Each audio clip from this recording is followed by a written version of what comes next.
Whose kitty are you? I'm out here watching a sunrise, and this cat just jumps up in my lap.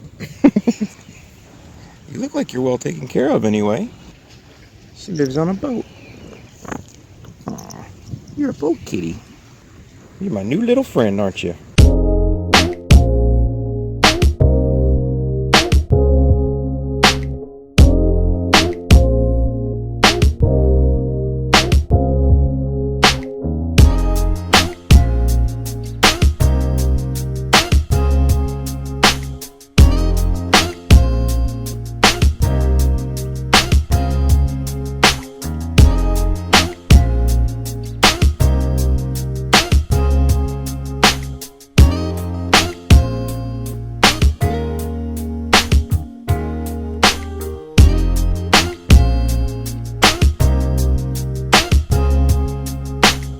Let's talk about the Selfie Girls and what we can learn to help our businesses and Major League Baseball at the same time.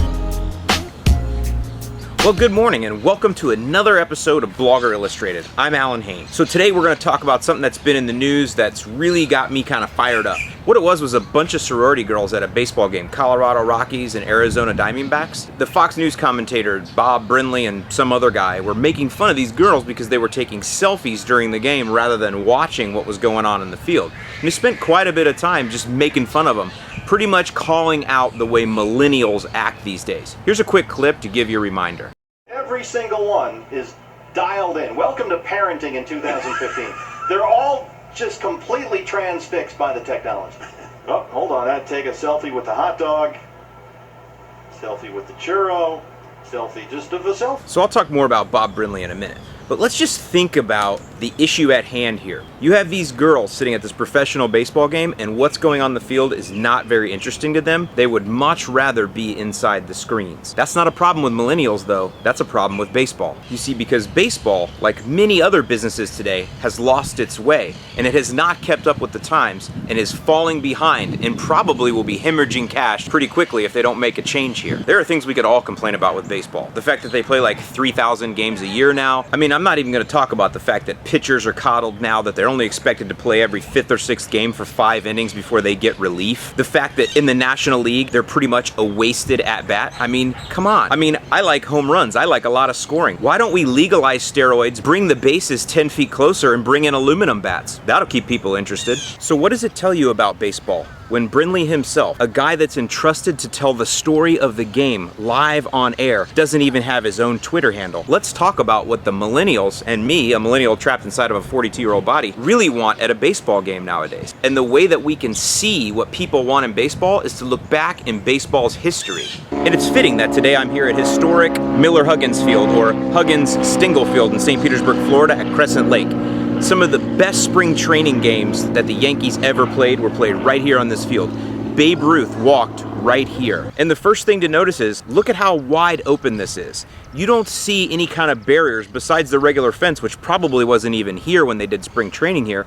Other than that, everything is wide open. And it was the same when I was a kid at Allyn Stadium. Again, there was walls and fences, but things were pretty much wide open. There wasn't anything stopping you from going on the field, and in fact, it was encouraged. Kids were encouraged to come onto the field and meet the players. So what am I really talking about here? From the people that came to spring training here to see Babe Ruth, to me going to Allyn Stadium when I was a kid, what am I talking about here? I'm talking about access. We had access. We would ride our bikes down to Allyn Stadium and see those 86 Mets in spring training. And it wasn't about me taking a picture with Mookie Wilson or Gary Carter or Darryl Strawberry or Doc Gooden. It was just about meeting my hero, getting some one-on-one time to shake that person's hand, to say, this is a guy that I see on TV and would later go on to win the World Series. And I get access one-on-one, and it's encouraged, and it's not security line, and it's not stopped, and I don't need credentials, and I don't need to get a press pass or whatever else you need nowadays. I had access. And that's what baseball's lost, is the access. And that's why it's a lot more fun for girls in the stands, or even me, to be honest with you, to take a picture of the really badass hot dog that I'm eating, rather than watching a game from people that I will never ever have any contact with, or other than maybe being a few yards away up in the stands with security lining the edges. And I understand in a day when fans can go crazy and players can go crazy and there's all kinds of issues, I get it, right? I understand security. Then that just means that access has to change. And it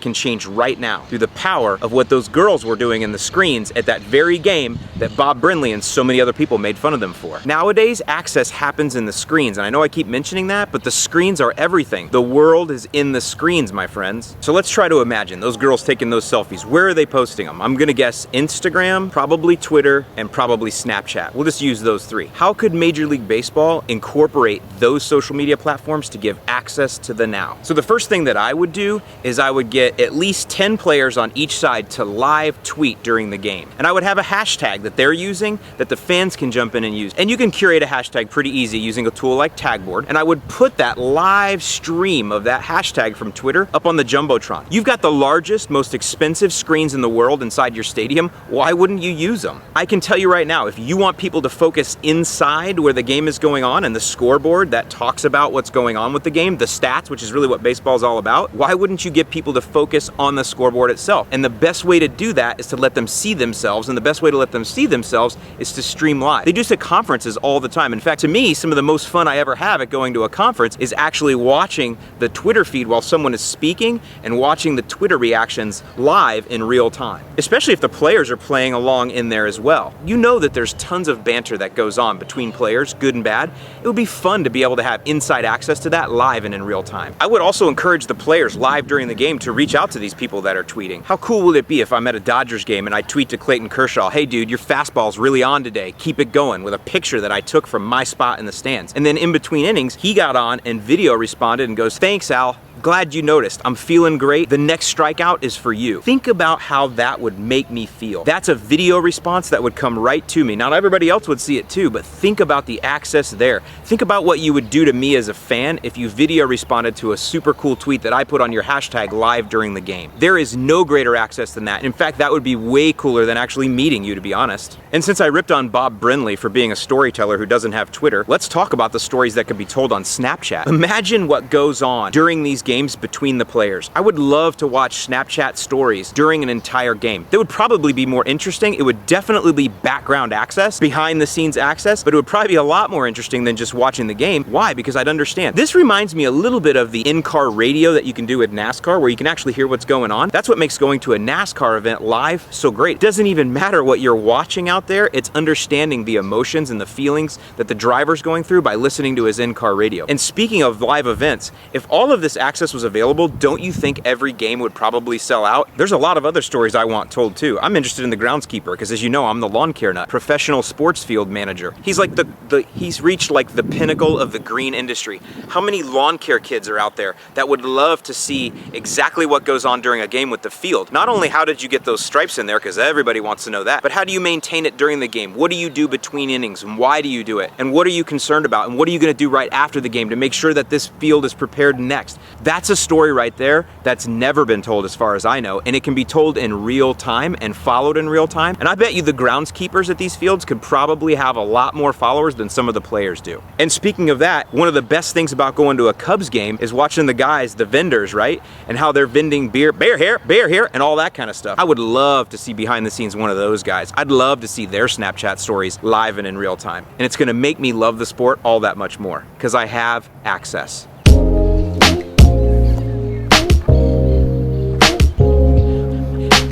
So all of these are great ideas for Major League Baseball, and they should probably call me. So whenever I teach something, I want you to be able to apply it to your life. So whether you're an individual brand or you're a business, how can you take the concept of access and use that to your advantage over your competitors? In terms of business, think of access as the same or similar to transparency.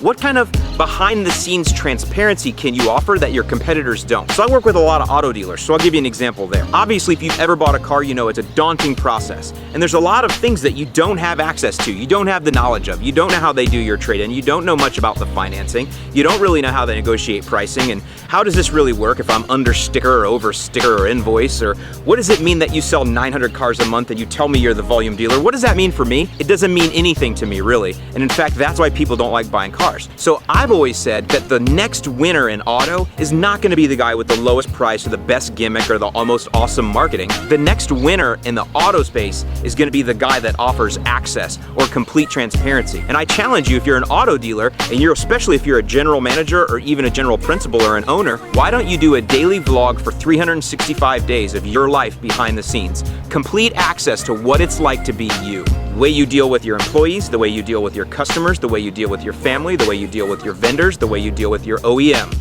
All of those things. Because those of you who don't work in the auto space, it's the most stressful thing ever. Because that general manager in that dealership, he's got pressure from his employees and his customers, and he's also got pressure from his vendors, and he's also got pressures from the OEM, which would be the original equipment manufacturer like Ford or Chevy. He's got goals he has to meet there, and he has regional goals, and then he has all of his competitors around him. It's the most stressful job because you have stress coming in from all angles. But you know, most people don't realize that. Most consumers just think that that guy's a jerk that's trying to take my money. So why don't you give him access into your life and show him what it's really like? That's true transparency, and that's gonna win you a lot of votes, and that's gonna win you a lot of confidence and a lot of loyalty. Access. How can you use that in your business? Leave some comments below. Tell me how access could be something that you can offer that none of your competitors do, and how that access could gain you more business.